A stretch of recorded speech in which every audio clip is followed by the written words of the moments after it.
Hello, everybody. Welcome to the GM Sports Report, your weekly podcast on all things sports where every play counts. I'm Grant, and I'm here with my co host Mason as we get ready to cover the latest news, headlines, and upcoming events going on in the sports world. Make sure to like, comment, and subscribe to see all things GM Sports Report. Mason, how are you doing today? Doing good, Grant. We had a fun weekend. How are you doing?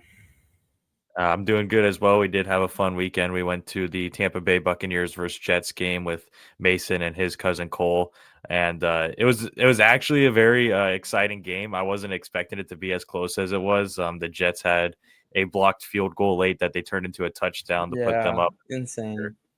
with the winning drive, and the Bucks were able to hold on and win. So a very entertaining game and a fun weekend. And we also have a lot to talk about because it was a pretty crazy week 3 in the NFL. So Yep. we're ready to dive right into that. And we're going to start out this episode like how we start out every episode. And that was with our hot take of the week. So, Mason, what is your hot take for this week? My hot take isn't even so much of a hot take. It's like upsettingness or just aggravation. It's like the Eagles are on the same black magic run that the Chiefs were on last year. It's like all right, so I'll go in week by week order. So week one, CD's drops. Obviously helped the Eagles win that game on which the Cowboys could have easily won, I think. And then the second week, I don't remember exactly who they played. Was it Washington? I don't Let me remember. I look don't it up. remember. But You anyways, can keep talking. I'll look it up. the yeah, so the false start push touchdown last week. Um it was like, man. So that's another thing. And then this week, obviously, the block game winning field goal that they returned for a touchdown against the Rams. So it's like it's just another copy and paste thing off of what we saw against the Chiefs last year. So They played the Chiefs in week 2 last oh, week. okay. I knew it was a red team. I couldn't remember exactly Yeah. who, but Yeah. yeah, so that's what I'm saying. They just transferred one voodoo magic to, one team to the other team. So it's just here we go again. Um, So I don't know if I'm gonna fully agree with you on your hot take, but I will say this: I do think that like Jalen Hurts is quite overrated. What the heck just happened? I think you turned your camera off there. I don't know keep going. So I'm good. okay, all right. So I do think that Jalen Hurts is a little bit overrated. I think that almost any quarterback in the NFL can succeed in the offense that he's in, and Mm-hmm. I think this last game he played was the first time he had like a passing touchdown, if I'm not mistaken, or something like This along season, those yeah. lines. Like he hasn't been Yeah. passing the ball very good. He can run the ball, but so I do agree with that aspect. But I do think the Eagles are a very good team, and a lot of their Yeah, I'm wins not discrediting are that, earned. but Yeah, it's just the way that they've won so far. It's very similar to the Chiefs last year, to where I'm not going to go as far to say that they were as bad as the Chiefs last year because obviously they beat them in the Super Bowl. But it's just one of those things where it's like, man, how do they keep winning these games? So see what no, happens. I I get it. do think that they're still a very good team, but you know. Yeah, I get it. My hot take, I'm interested to see what you think because a couple weeks ago I was kind of hinting at this when we did our NFL season preview, and you were firmly on the other side of disagreeing with me when I was kind of hinting at it. And that is that Derrick Henry is starting to digress in front of our own eyes. Mm, Last night he had 12 carries for 50 yards. He did have a touchdown. But I don't know if you saw like right around the end of the first half, they're on the 1 yard line. He got stuffed 3 straight times. And then yeah. obviously late in the game, he had a fumble, which is now his third fumble in 3 games. So I'm not saying that Derrick Henry is like completely washed and he's completely bad, but No, I'm just yeah. starting to say I don't think he's going to be in that conversation of like top 3, top 4 running backs in the league by the end of the season. I think he is digressing a little bit, and I know that you were kind of against that when I was hinting at it in our Hmm. preseason preview. So I'm interested to see what you think of that now that we've seen a few games happen. Yeah, I was definitely against it. It's just you see a guy like that who seems so automatic, and like last year he could pretty much do no wrong. And it's like I don't know what is going on with the Ravens offense right now, especially him, to where like it's just not working. It's not working. So, um, obviously that costly turnover to help the Lions get the win, but I just I I think it's a lot. It's the same with a lot of the other NFL fans. I think right now just have no idea what's going on. Three straight plays where Derrick Henry gets stuffed. That doesn't happen. No, I Um, know. and I think if that was last year, Derrick Henry, he might have gotten in, but then again, it's like it was just a wall of those the Lions defenders. So I don't know if it's the O line digressing or if his ability to have that workload that happened last year is just not up there anymore. But I think Ravens, just need to really start coming up with some answers on what's going on because you have a guy like Lamar Jackson who is just in the peak of his NFL, production. So they better figure something out, better figure it out fast because it's not looking good, especially with their record in the playoffs. So better figure it out. Yeah, I agree with you there. And only time will tell to see what the true Yep. answer is, like you said, about if it's the O line, if it's him not being able to do the workload. We'll Mm-hmm. see. The only thing that's concerning me is the three fumbles. I mean, we've never seen Yeah. like Derrick Yeah. Henry have like a crazy fumble problem. Like he had three fumbles all season last season, I believe, and he's already had three through 3 weeks. So it's just kind of crazy to Mm-hmm. see. And something to keep an eye out on. Like I said, I don't think Derrick Henry's washed in like a bad running back. I'm just saying I don't think he's like in that top three conversation like he usually is every single year. So we'll have to Yep. keep an eye on that as the season progresses. All right. So now what we're going to go ahead and do is go into our underdog of the week. So Mason, who is your underdog for this week? So I apologize in advance if I took something from your NFL takeaways or something like that, but I got to give it to. I put at first Carson Wentz, and then I'm like, well, I got to put Mason into, and then I'm like, well, Isaiah Rodgers. He had probably one of the best defensive games I've ever seen.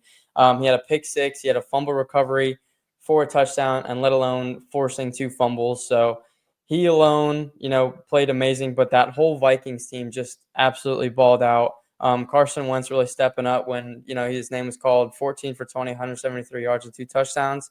And then Jordan Mason, 16 carries, 116 yards and two touchdowns. So that Vikings team was on fire. I just, the Bengals, it shows what that team is without Joe Burrow, and I couldn't have said it any more clear leading up to the season, in this season, everything. So, yeah, just huge shout out to the Vikings though. They played exactly how they were supposed to play. Do you think the Bengals get a different quarterback for this next week? They should, in my opinion. Yeah, I think that they should look for some of the backup talent that's around in the league. I think there's a lot of good backup quarterbacks, and you just really got to put your hands on one and figure out where to go from there. Browning, I never really got the hype. Last week he had a good week, but it's like I don't think he can compete for weeks to come, if not Mhm. months to come, probably for the rest of the season, realistically. So. Yeah, I think that they should shop somebody else. And just to furthermore show how I don't think Jake Brown is ready. Their next three games are against the Broncos, Lions, and Packers. So they got some big dogs Yeah. they're playing against. They're gonna have to figure it out quick if they want.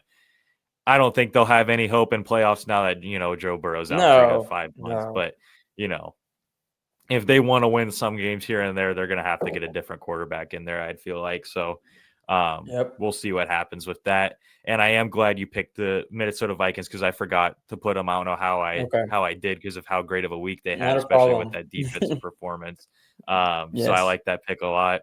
My underdog of the week, I kind of went with another team, and that was the Cleveland Browns, who Okay. battled and beat the Packers 13-10. They had a huge blocked field goal at the end of that game, which led to them getting a game-winning field goal. And if you look at the stat sheet, it was more of a good defensive performance by the Mhm. Browns. The only really kind of good game from an offensive player was Quinshawn Judkins with 18 carries for 94 yards and a touchdown. Outside of that, it was really just mediocre stats, but enough to get a win against a team that a lot of people were, buying hype on, the Packers. They were 2-0 going into that game. I think everyone thought it was going to be an easy 3-0, and Mhm. Browns put up a fight and won that game. So, got to give them a shout out for underdog of the week. Absolutely. And I think we can kind of segue straight into like the NFL stuff too, if you don't mind, because that's my first takeaway. Was that Packers losing to the Browns was honestly not a great look. Um, you have a team like them, and it's just like the Packers were looking like one of the best, if not the best teams looking coming into Week 3, um, other than obviously the Bills and what we thought were the Ravens. But it was it a fluke maybe, but Love needs to be better regardless. 183 yards and touchdown and an interception. So I just think that they really need to beat teams like that if they want to be regarded as one of the best teams in the league. My second takeaway is going to be the Chargers need to be talked about much more. Herbert had a 300-yard game, a touchdown, and an interception, and Quentin Johnston had another good game, 89 yards. And Amarion Hampton, had his first, really good game rushing with 70 yards and a touchdown. So I think the Chargers really need to be, just talked about more. And then my last and final takeaway is that despite the injuries, the 49ers are looking, still like a good team. They did beat the 2-0 Cardinals, so I don't know what kind of that 2-0 looks like or what that represents for the Cardinals season, but they were 2-0 nonetheless. Mac Jones had a good game, 284 yards, 1 touchdown, 1 interception. And CMC had a good all-purpose day, 52 rushing yards, 88 receiving yards. And then Ricky Pearsall, a guy who I think not a lot of people expecting so much from this season, but he has performed, very well. 117 yards this game, and then 281 yards on the season. So I think they found a really good receiver with Ricky Pearsall. I can't wait to see what he can do for in the future. But yeah, those are my takeaways. Yeah, I like it. I like all three of those. I agree with all of them. And I'll go ahead and start with mine. My first takeaway is kind of reconfirming what I said last week. I think Baker Mayfield is the most clutch quarterback in the league.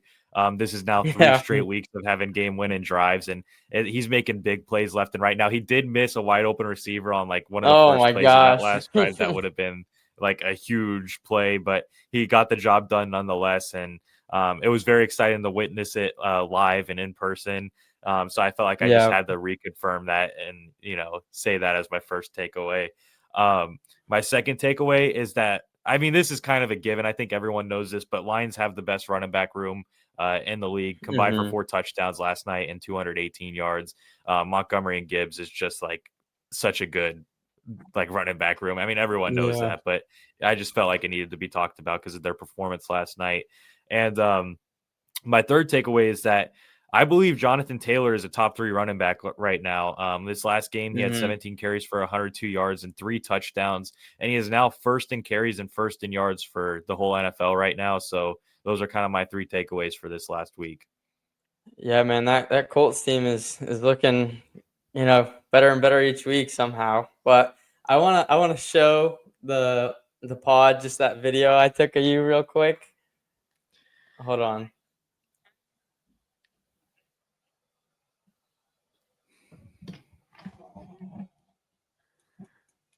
I don't think. Oh, okay. You can't see it too well. You can't see it too well, but we could post on like our story or something. Yeah, we'll post it Grant on says the Baker time, and then he just like oversails. I think it was like Buka or Sterling Shepard, one of them. But yeah, man, that was such a fun game. I'm so glad we went. Yeah, yeah. So it was that last drive, and it was that play I was just talking about where he overthrew a wide Mhm. open receiver that would have probably been a touchdown. And I said, Yeah, yeah, "Oh, yeah. it's That one, Baker that one. time" in the video. I was like, "It's Baker time," and literally that play is when he overthrew the open But receiver. So it was imagine a he pretty got funny it. video. If he got it, that would have Oh, if he the whole got it, it place would would have have been gone amazing. nuts. It would have been all over ESPN, that clip Yeah, probably. But now probably. it's on Yeah, the not so top 10. So it's um, on funny moment, GM but yeah. Sports. GM Sports Stories where it's gonna go. Yeah, yeah. Keep an eye out on that if you want to see the video. Um, all right, real quick. Also in the NFL, we got 2 other things to talk about. Starting with our game prediction update. This is where every week on Instagram and TikTok we predict every game every week and keep track of our records. This last week, Mason beat me. He had a 12-4 record. I had an 11-5 record. So the all-time record right now is I am at 36-12, and Mason is now at 35-13. So we are separated by 1 game. and it's getting close here. Now we're starting to get to the point of the season where there's some upsets happening. So I'm Mhm. expecting a lot of movement to happen in the leaderboard here as we move forward. But that was a quick little update there. And then something I feel like we have to talk about. I feel like this was a huge week, like the first big week of like injuries. There were some big ones this week. So I'm just going to go over some of those. Najee Harris is out for the season. Nick Bosa Yeah. is also out for the season. James Conner is also out for the season. CD Lamb is out for multiple weeks. Mike Evans, we're awaiting an MRI right now on his hamstring injury. I'm sure that'll come out by the time this video is uploaded. Jaden Daniels is still listed as day-to-day. And then I think both Tyrone Tracy and Malik Neighbors got a little banged up in that game, didn't they? Yeah, Neighbors is fine, but Tyrone Tracy, he dislocated his shoulder. He'll probably be out for a good amount of time. Okay. Yeah. So a lot of injuries this last week. And then on top of that, we obviously had the ones from the previous week with, Joe Burrow and stuff like that. So Mhm. just thought we'd keep an update there. Man, Some big losses so there rough. with 3 out for the season injuries. And there's Huge, some, huge yeah, there's some losses. big pieces to that team. I mean, obviously Nick Bosa is one of the greatest Mhm. defenders in Yeah. the league. James Conner is a big piece of that Arizona offense. I'm Yeah. interested to see what Trey Benson, who a lot of people thought would overtake Conner at some point in the season. I'm interested to see what happens with him. And Najee Harris, he was definitely the running back two of that offense, but still a very solid Mhm. like goal line back to have on your, a power back to have on your team. So it's upset to see him go down. He had to play with the I know. Steelers all these years and never dealt with an injury. Now he's on a team like the Chargers that are Mhm. playing really good, and he goes down with a season-ending injury. It's unfortunate to see, but it is part of the game. But yeah, Yep. thought we should update everyone on some injuries because there's a lot this last week. So, Yep. all right, that's gonna wrap up the NFL segment. We're gonna go ahead and slide over to the MLB because we are really in the thick of it right now. We're going to be doing a lot more postseason coverage once that starts. Right Yep. now, we're still going to just do our player of the week and team of the week. Started with our player of the week, Mason. Who you got? I'm going National League Player of the Week, Matt Olson, batting 400 in the past week, 3 home runs and 10 ribbies. So he's been amazing for that not amazing team. Yeah. Funny you mentioned that. I was playing some 2K last night with Wyatt, who's a buddy of ours, and he's a Braves fan, and Mhm. he was just telling me how mad he is right now that the Braves are doing so good. He's like kind of too little, too late situation, so he's a little Yep. frustrated with the Braves, as I'm sure pretty much every Braves fan is. So funny you mentioned them. Mhm. Um, my player of the week is a more sentimental pick, and that's Mike Trout. This last week, he hit his 400th career home run. Really just, adding on to his amazing resume, one of the best players of our generation. Really wish we could see him in some playoff baseball more, but I know as long as he's on the Angels, that's probably not going to happen. But this career this guy's put together is just fantastic, and seeing him hit that 400th home run this last week was a special moment for me because Mike Trout's been one of my favorite players growing up. So really made me happy seeing that. So I had him as kind of my sentimental pick for this week's player of the week. Yeah, I was talking to Cole, and I was like, Mike Trout. Someone said Mike Trout is going to be the first player to like hit 400 home runs and still be called a what if, just because he couldn't get that Yeah. ring. So hmm I think that's kind of crazy. Yeah. This dude, I mean, between the injuries and the lack of playoff baseball he's played, it's like there's a lot left on the table with like he I could have know. really etched himself as one of the greatest Yeah. of all time.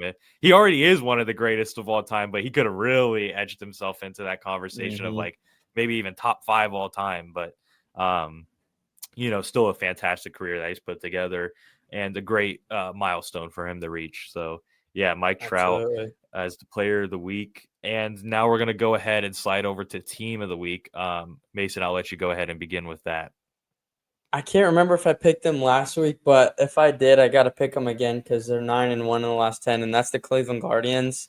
Man, they are in a tight race right now for that final wild card spot for the AL, and they are 84 and 72, and the Astros are right there with them in 84 and 72. So it's a very tight race there, and then Red Sox are also 85 and 71. So there could be a lot of movement with those final two wild card spots in the past few weeks of regular season baseball. So it's always gone down to whoever has the hot hand, and I guess we're gonna see who has it. Yeah. The Red Sox obviously dropped a lot of games in the past, I'd say month, that they could have won or should have won, and then the Astros and Guardians right there with them. So we'll see what happens, and I'm really excited to see how it develops. Hopefully, the Yankees can hold on to that first wild card spot and even make a push for division leader. So we will see.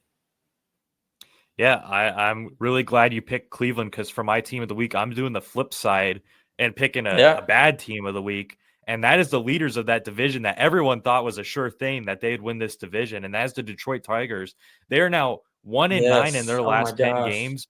And, credit to Cleveland for battling and going 9-1 in their last 10 to Mm-hmm. really make this a race. But boy, all Detroit had to do was play some decent baseball. And they have not done that Insane. at all. 1-9 in their last No. 10. They got swept by the Braves, like who we were just Gosh. talking about, who was having a terrible Yep. season. They got swept by them, making it a 1 game back difference. And it would be one of the craziest things I've seen if this whole season, Detroit's leading in the division. And not only do they get booted out Cleveland. of winning the division, they can get booted out of the playoffs in whole because that wild card Yeah. race, like you said, is so 85. They're tight right right now. there. Yeah. Yeah, yeah. It's so tight right now that Detroit can if Jeez. Detroit fumbles first place in the division, I can see We're there talking being about a, them for a a real while. threat.